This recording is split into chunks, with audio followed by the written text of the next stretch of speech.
welcoming to the stage the moderators of our conversation, Lena Waithe and Cynthia Erivo, and the star of Rustin, Colman Domingo. Hello.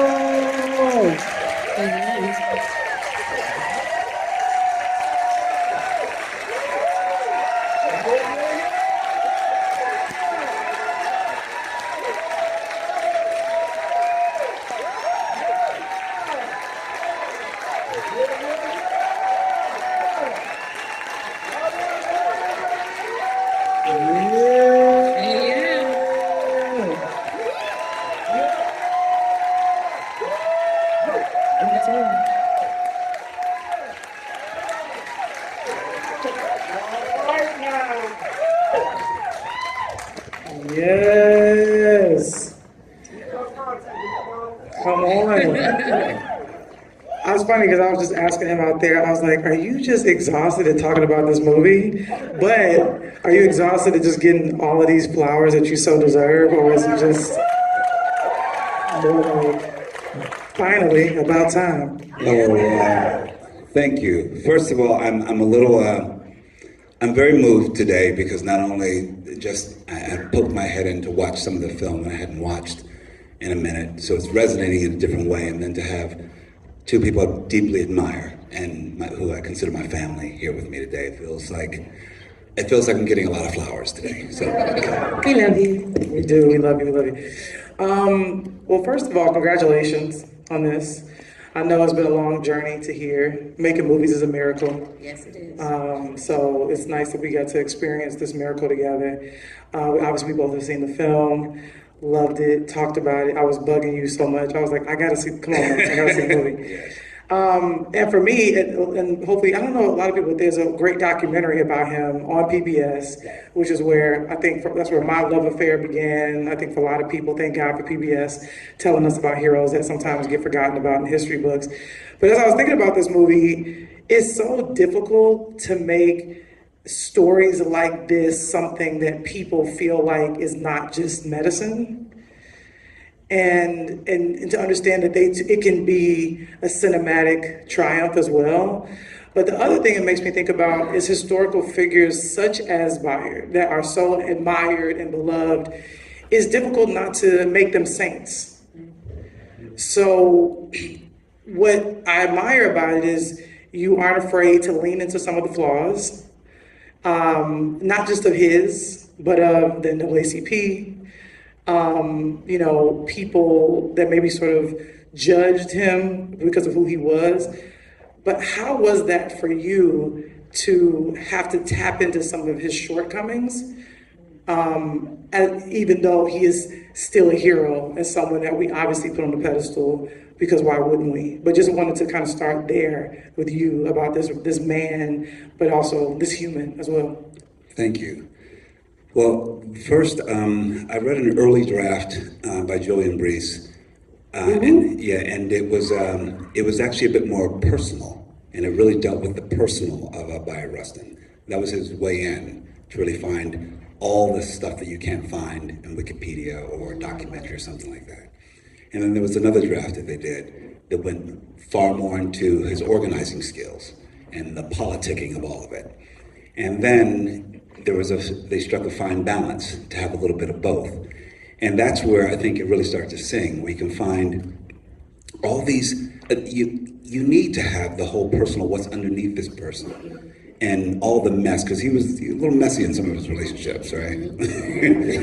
But also I love the fact that those are part of what makes him so fascinating. He sort of led with not only his wit and intelligence, but also with his heart, with charm, with being attracted to things that may not even be right for him at that moment, going into these dangerous places and dark corners, because also that was the balance that my director, George C. Wolfe,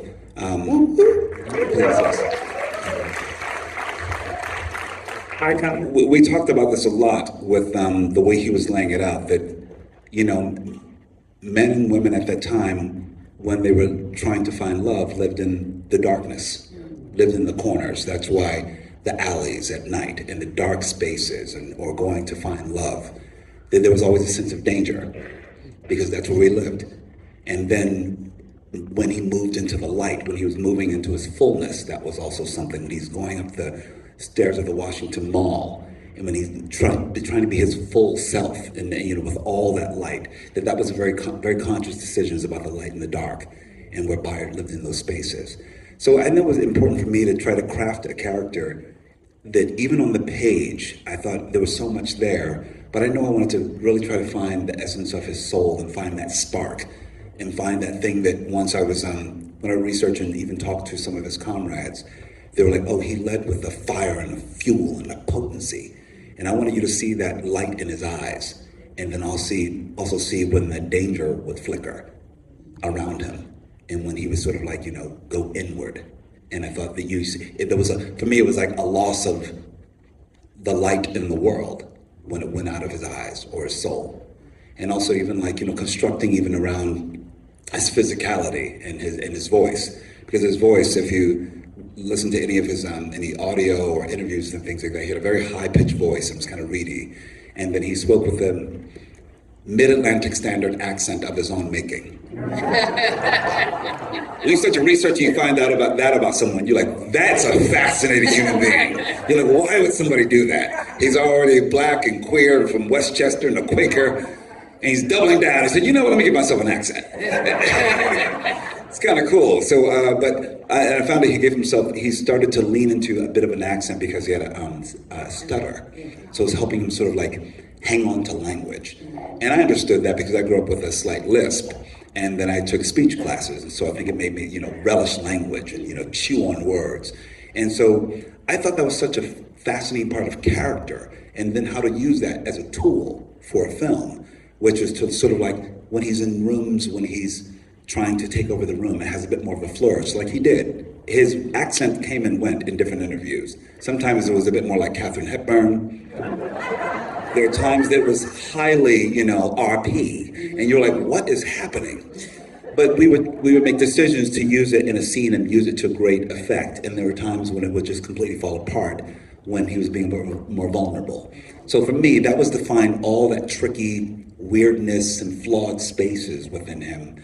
And then also to really, I really wanted to find how he moved in spaces and what was different for him, which was like when he was in rooms with the NAACP and how his body, he's trying to conform and be like the other dudes. And even the cut of his suit, we wanted to make sure that it was maybe it didn't fit as well. He didn't feel as free. And so that's why he would show up in rooms and feel like a smaller person than when he was in other spaces with his young people, and he would fling his arms wide open and take up more space. So we're just trying to find that not only in body and voice and pitch, but also in like all the different spaces that this, a queer person had to navigate in those spaces to protect their bodies, to be defiant, and really just in how he uses wit, his incredible wit. You speak of essence and light and dark and the spark around him, and it makes me, and fire you spoke of as well, and it makes me think of this question, which is not necessarily about your creation of him, your embodiment of him, but what you would, the colors you would pick and the essences you would pick if you were to create an image of him for us to look at. What would you do? What would you pick? What would you decide were the things that make him, or the makeup of him? That's beautiful. And it's funny because I did make a decision about that. I thought you would. The color blue and all the hues of blue made sense to me.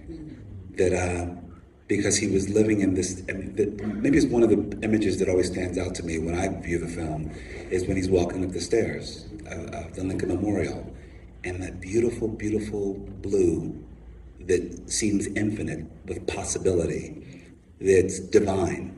Because he was a very spiritual man, comes from raised Quaker, but he believed, he studied teachings of Gandhi. He was always, curious about people and the world. And so for me, it's like that pale, beautiful, ethereal blue. And then there's the royal blues, where he's trying to, really feel like his own king in many ways. And it's a very defiant color, I think. And I think that there's, blues have, blue in particular has all the lights and all the dark. And I think, when you get close to that deeper blue that's almost black, I think you get vulnerability. Yeah. And I think that's where, even when I think of him, I think that, for someone to navigate these spaces at that time and trying to be fully who they were, they always had to navigate this vulnerable space of feeling not enough, or someone's going to violate them or diminish them in some way. But everything about him was to wake back up in the morning and fuel himself every single day. And that fuel was, I think, a lot of blue. There's something about the choice of blue, because I think most people, oh yes, please do. I think many people think of red as the colour of romance or love or lust, but actually I think that blue is a really beautiful romantic colour, because it's the colour of water, it's the space where we're reborn, it's the space where we can float. If you're calm enough in water, you can move in with it, but if something goes wrong, the water moves a little bit more violently, a bit more fast. And I think that actually the colour of love and romance is blue, because it's so close to the thing that we are also made up of. You know what, Cynthia, it's wild because as you're saying that, you made me think that I was like, oh, that's right. And he was a Pisces. So, and I just discovered that. I was like, oh, that's right. March 17th, he was a Pisces. He was a water sign. So there we go. Yeah. Sometimes, this beautiful thing that happens, I think I'm still in process, apparently, with this film. It hasn't ended at all, because even if I thought I did enough research and I thought enough inquiry and interrogation, there's new things that are coming as I'm discussing. Like even just a couple weeks ago, Gail King asked me, well, how old was Bayard when he organized the March on Washington? And I said, oh wait, I thought I knew. I thought, well, late 40s, because I think I just generally knew late 40s or, yeah. And because I felt like I knew everything else. And she says, oh, let's go back to the math. He was born in this, and she said, he was 51 years old. How old were you when you started shooting? I was 51 years old. So that came later, the things that you don't know that you were, I think, and it's funny, the thing that I knew for sure, if I didn't know anything before I went on this journey, I knew that I had what I needed in me to attempt to do this work. It reminds me of, we watched the documentary, and the subject of the documentary said that art finds its way to whoever it's meant to find its way to when it's meant to find its way there. And when we listened to that, I think at first I thought the art we make will find its way to whoever is meant to view it. But actually, I think all art, so the art that we're meant to make will find its way to us as well. So I think you doing this piece, it was always meant. You were just waiting for it to find you. For years, the people who keep Bayard's legacy in their heart because it's not taught in schools, they're out there. And for many years, in my 20s, 30s, 40s, someone every maybe 5 years would say, when they do a biopic about Bayard Rustin, it has to be you. I had another friend. You know what? Have you ever thought about writing something about Bayard Rustin? I was like, that seems like a lot of size. I don't know if I can handle that. They're like, you should though. This went on for years. And so finally, when this opportunity came about, I actually said for the first time, I'm not this person. I said, there's no one else who can play him. I have everything that I need. I was willing, You know what really struck me, the end of the film is to see the words come up about the fact that he had this love in his life as well, and that he lived a very full life. And I think that is something, particularly when it comes to our queer heroes, queer Black heroes, they oftentimes die before they get a chance to really fulfill their greatest purpose. and their lives sometimes being sacrificed means we then have to carry on. And we're still carrying on. But it just sort of hit me, the fact that that's what I was left with. Like, it wasn't just the end. You told us, you know what, he got to live his life. And he did it not alone. And I think that, to me, is just very powerful. And I remember thinking, I wanted to ask you, how important was that for y'all to leave us with that fact? Very much so. I think, as we know, that when there's usually stories about us in our existence, that they are suffering a tragedy in some way. And everything about this film, from the music choices to the color of light, to there's a buoyancy, there's a tribute saying that, you know, of how we really live and how we really are, and how we contribute to the world. It's joyous, actually. It's joyously defiant, I think. And I think that is sort of revolutionary. It's not a dusty history lesson. We don't leave his sex out of it. We make sure that it's very much a part of this film. And, you know, and I think that's a triumph.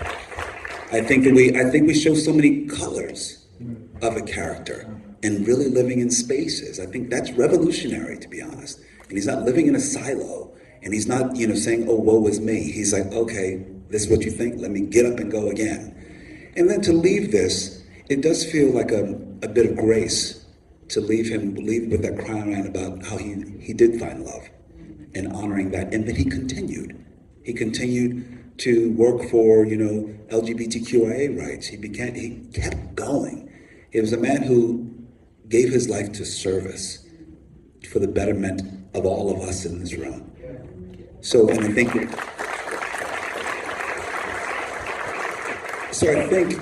it comes from the top down, from our executive producers, President Barack Obama and Michelle Obama, to, honestly, there's so much love and respect and grace for not only the life of this fantastic man, but also all these other unsung people from the movement. You know, Ella Baker, A. Philip Randolph, you know, all these other people that, like, I think that it's beautiful that they leave them all on a high. One of my favorite lines is with Dr. Anna Hedgeman, when she says to Bayard at the end, he said, but something her dad used to say, have you been useful today?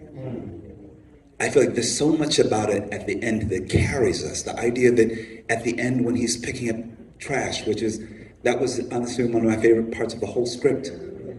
Because I thought, here's someone who's absolutely attached to doing good in the world, whether he gets to shine or not. And that is the most important thing. This is veering off for a second from the question, but we were talking about this just about, and when we were backstage, about that the idea of celebrity, people being attached to the celebrity and forgetting about the work. And it's the work that brought you here, and that should bring you much more joy.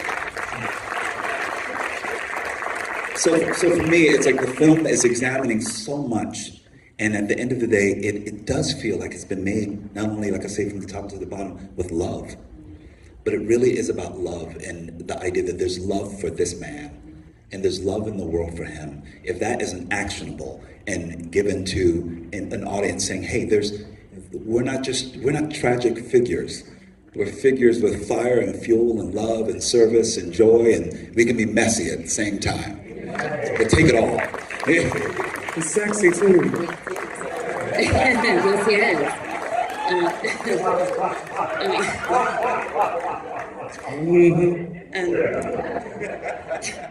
A question. All right now. All right. Yeah, church today. A question I always get asked about the characters I play, and I always love it because it makes me think, and I wonder if you've been asked the same question. What did Bayard teach you about yourself? I can answer that pretty clearly. He taught me that I was a leader. And I kind of always knew, but I sort of was doing it in a very sort of side hustle way. For all my theater kids out there, yeah, that's it. For all my theater kids, you know, on the first day of rehearsal, you know, when Actors Equity, all the equity folks are in the room, and they say, well, okay, we're going to choose an equity deputy. Everybody does this. And people usually duck. They're like, I don't want to be a deputy, I don't want to have to deal with that. And usually, 9 times out of 10, someone says, I nominate Colman. And then it's not, and for years I was like, okay, I'll do it. You know, it's the go-between between yourself and producers, make sure things are right and things are done. And done in a very diplomatic way. And then for years, it was like, okay, after a while, I was like, okay, how about I'm gonna nominate myself? Because apparently I'm the one to do it. I've always been the equity deputy. I've always felt like I know how to make things happen and do it in a way that is done in a heartful and thoughtful way, but with a lot of rigor and work ethic. And on this film in particular, I stepped into a whole brand new pair of shoes, not only to be in almost every frame of this film, but to actually know that I was going to be the soul of the production. And I say, well, this is the way we do it. We make sure that everyone knows the task, that you're in service. Every single person came in, and I think it was new for everyone. Every bit of transpo and rep and everything. No, this is a march. And if I'm here 14 hours a day with as much love and grace and interrogation and rigor and work ethic, so are you. When you come in for 2 days of work, you're jumping on board this ship. We're gonna make something special that is about honoring these people who did so much for us, and we want to give everything we have, and we're gonna do it with love and joy. And I would break out into song, and we sing "We Shall Overcome," or we sing "This Little Light of Mine." It didn't matter. But we would have a good time, because that's also what they did too. They didn't just march. They had a good time. That's the thing that I learned. They did it joyously and with dance and music and love. And I knew I could lead that way. So I knew that I knew I had that Bayard in me. Yeah. And he taught me that. He said, no, go forth with that and be full with that. And to stand in rooms and sort of own my power, like Bayard has. Bayard always owned his power in rooms that were not set up for him. And I think I stand a little taller, and I walk in. I'll tell you this, because I just thought about this. When I did this show years ago on Broadway, my first Broadway show, called Passing Strange. Yeah. Come on, don't just throw it out on the family. No, just deep cuts. That's my favorite.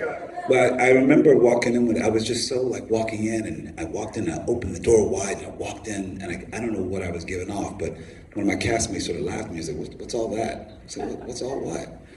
And he was like, that was a lot, the way he walked in. And then I took it in, and I got smaller. And I started to feel like I was doing too much, and I was being too much, because I was proud. I'm like, I come from inner city West Philadelphia. There was nothing in my life that said that I could be here. You know, when I look at it now, I was like, I was owning that space and feeling like this is not only me walking in. I'm walking in with ancestors. You know what I mean? That we did something. And so I had to find that again and say, no, I can't let that person dim me down. That was making them feel better. And so I feel like that's what I learned stepping into Bayard. And Bayard always stood in. It's okay, whatever way you look at me is the way you're going to look at me. But I have nothing to do with that. All I can do is be in my fullness. And I know right now, what a beautiful journey in that way to be where I am now. And I really do feel like walking in fully who I am without apology. We're going to switch out my question, my last question, because I think that kind of spoke to it.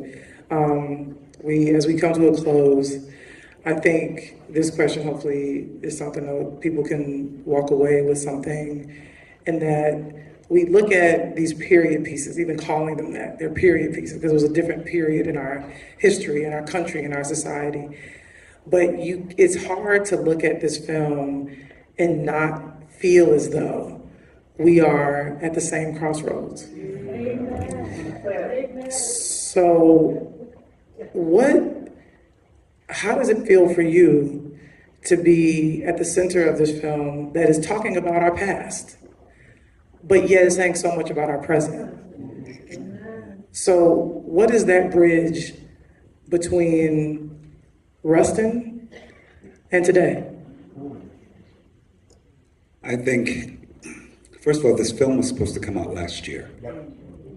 And we got held up because of some COVID delays and couldn't get onto the Washington Mall to finish it up.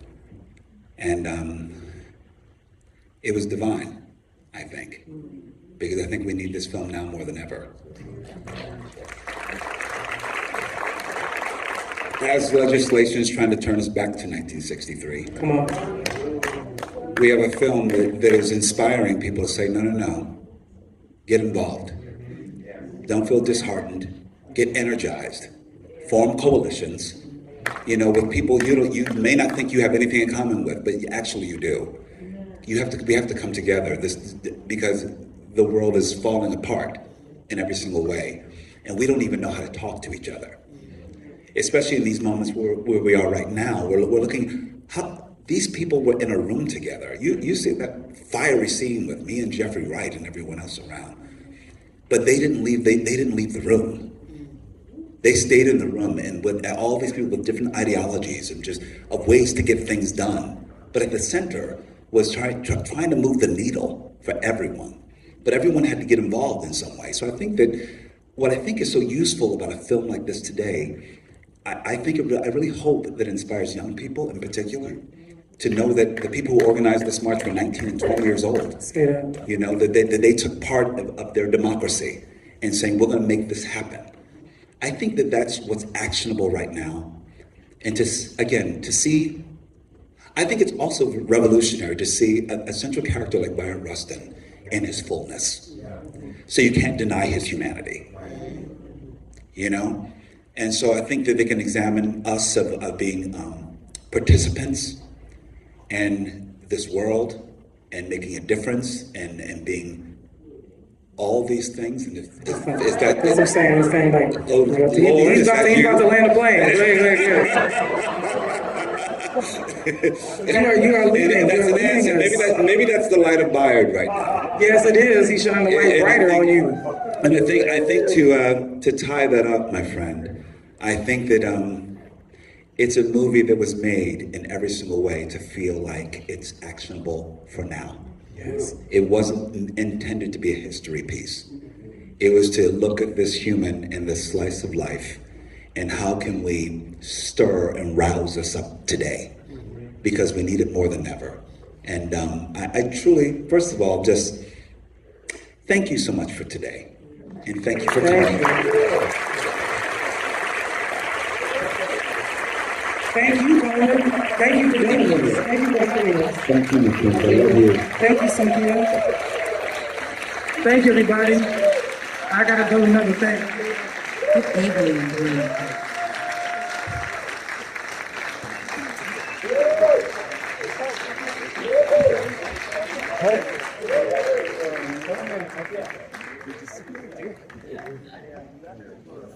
What's the word, Lena?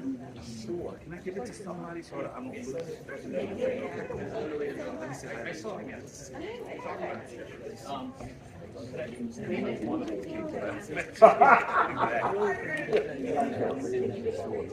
Colman, I'll see you. This one I can take a picture.